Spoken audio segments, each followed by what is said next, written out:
संस्कार वस्तु के रूप में क्या है, कहाँ है? देखो, संस्कार का मतलब ये है हाँ पूर्णता के अर्थ में स्वीकृति। ठीक है। हाँ पूर्णता के अर्थ में जितने भी स्वीकृतियां होते हैं वो सबका सब संस्कार। इसका जो पूरा का समाप्त करने पर यही होता है समझदार होने में स्वीकृति, समझदार होने के लिए स्वीकृति, होने में स्वीकृति, होने के लिए स्वीकृति, होने से स्वीकृति, होने से प्रमाणित होने की स्वीकृति, होने के लिए स्वीकृति, प्रयोजन के लिए, प्रमाणित होने के लिए स्वीकृति, होने में स्वीकृति, समझने के लिए स्वीकृति।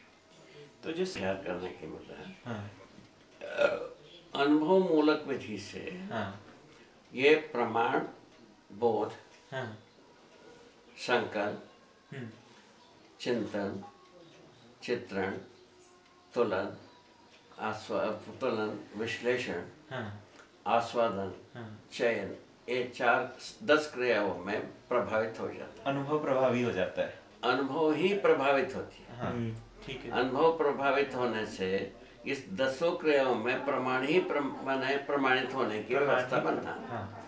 अच्छा, इसमें जो है ना आशा के रूप में जो बात बनती है, आस्वादन के प्रमाणों के आधार पर हम चयन करते हैं इनको समझाने का, इनके सामने प्रमाणित होने के लिए शुरू करते हैं, विचार के रूप में प्रमाणित होने के लिए तैयार करते हैं, इच्छा के रूप में प्रमाणित होने के लिए तैयारी करते हैं, ज्ञान रूप में प्रमाणित होने के लिए अपना तैयारी करते हैं। चारों विधाओं में हम प्रयाण करते हैं, 4 विधा से। आशा विधा से मूल्यों के रूप में जाते हैं, हाँ। इच्छा विचार विधि से संबंधों में चले जाते हैं। विचार विधि से बाबा संप्रेषणा में जाते हैं या संबंधों में जाते हैं? उसके बाद उसको लेंगे, अभी जो प्रसंग है वो अपने की पूरा है। आशा विधि से हम क्या करते हैं, मूल्यों में चले जाते हैं। हाँ। मूल्यों का आस्वादन चयन, ठीक। हाँ।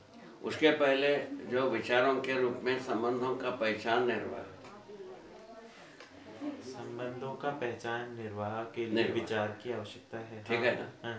और माने इच्छा के रूप में समाधान का पहचान निर्वाह, इच्छा के रूप में समाधान का पहचान और निर्वाह, बोध के रूप में मतलब सत्य का बोध, सत्य बोध और पहचान और निर्वाह, शास्त्र रूपी परम सत्य में अनुभव को किए रहते हैं, उसका पहचान और निर्वाह। इस ढंग से हम 4 विधा से हम व्यक्त होते हैं। उसको अपन क्या किया, इसी को ये जो पहले 2 भाग है सत्य और समाधान के साथ व्यक्त होने का काम है अभिव्यक्ति। समाधान और न्याय के साथ जो व्यक्त होते हैं उसका नाम है संप्रेषण, ठीक है? और न्याय और समृद्धि के साथ व्यक्त होते हैं, इसका नाम है प्रकाशन। इतने तो बात। इच्छा के स्वरूप में हम जो है ना सर्वतोमुखी समाधान में आ गए। चित्त में बाबा सर्वतोमुखी समाधान की चिंतन का फलन है सर्वतोमुखी समाधान। अच्छा। अनुभव मूलक चिंतन का फलन है सर्वतोमुखी समाधान। तो ये जो सर्वतोमुखी समाधान जो है उसकी अवस्थिति, सर्वतोमुखी समाधान की स्थिति जो बनता है चिंतन, वो चित्त में बनता है, चिंतन में बनता है। उसको जो है ना इच्छा के रूप में व्यक्त हो जाती है, वो इच्छा के रूप में व्यक्त हो जाती है। उसका नाम होता है संप्रेषण। उसका नाम दिया संप्रेषण। सर्वतोमुखी समाधान जो है चिंतन के रूप में, इच्छा के रूप में है, और वो संप्रेषणा स्वरूप धारण कर, संप्रेषणा स्वरूप धारण किया। तो सत्य बोध हुआ रहता है। हाँ। बुद्धि में सत्य, उसको हम ना अभिव्यक्ति करते हैं, अभिव्यक्त होता है। अभिव्यक्ति का मतलब अभ्युदय के अर्थ में व्यक्त होना, सत्य।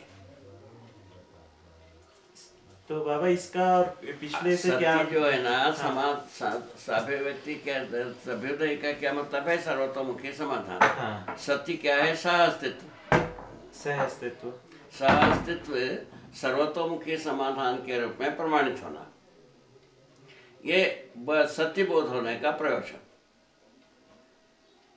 माने अनुभव मूलक विधि से सत्यबोध हुआ। हाँ। इसका जो प्रयोजन है यही। बाबा अभिव्यक्ति और संप्रेषणा में फर्क नहीं नजर आ रहा। अभिव्यक्ति में सत्यबोध को समाधान के अर्थ में व्यक्त करते हैं, ठीक है। समाधान को न्याय के अर्थ में व्यक्त करते हैं, हाँ। न्याय को समृद्धि के साथ व्यक्त करते हैं। हाँ। ये मानव का स्वाभाविक प्रक्रिया है, ठीक है ना। इस ढंग से समाधान समृद्धि पूर्वक हम विचार तक आ गए हैं, ठीक है ना।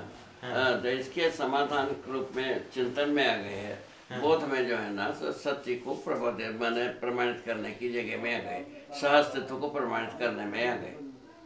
सहअस्तित्व के साथ ही अभ्युदय होता, समाधान होता है।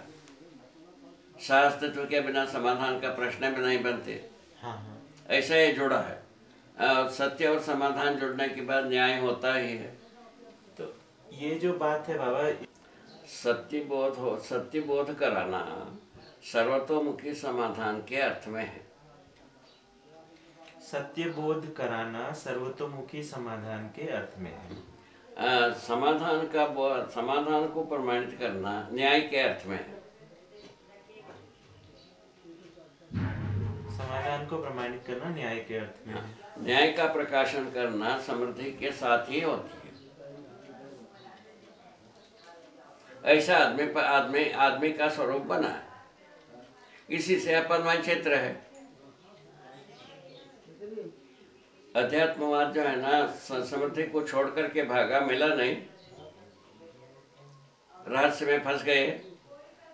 अब भौतिकवादियों को सत्य से लेन देन है, यंत्र से लेन देन है। बाबा अभी अनुभव का क्या अनुभव है भाई? सहअस्तित्व में अनुभव। सहअस्तित्व को बोध कराया। बोध करा सकते हैं कि नहीं करा सकते हैं? हाँ, सहअस्तित्व को दूसरे को बोध कराया। हाँ। बोध कराने पर हम समाधान के अर्थ में हम सहअस्तित्व को बोध कराया। समाधान के अर्थ में हम सहअस्तित्व को बोध कराया। हाँ, सहअस्तित्व के साथ ही हम समाधान को प्रमाणित करते हैं। सहअस्तित्व के साथ ही। हाँ। ठीक है ना। हाँ। और कहीं भी समाधान प्रमाणित करने की जगह नहीं है। ठीक हो गए। हाँ। इस ढंग से सहअस्तित्व को बोध कराना एक आवश्यकता रहती है। उसको बोध करा पाना, हाँ। ये क्या है? अभिव्यक्ति है। अच्छा, ठीक है ना। हाँ। सहअस्तित्व को आपको हमने बोध कराया। हाँ। ये इसलिए सहअस्तित्व बोध होना माने सर्वतोमुखी समाधान के रूप में ही सहअस्तित्व आपको बोध होता है। समस्या के रूप में आपको बोध नहीं होता है। ठीक हो गए।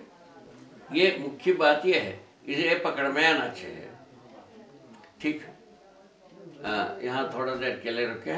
हाँ। वो कहाँ पहुँचे?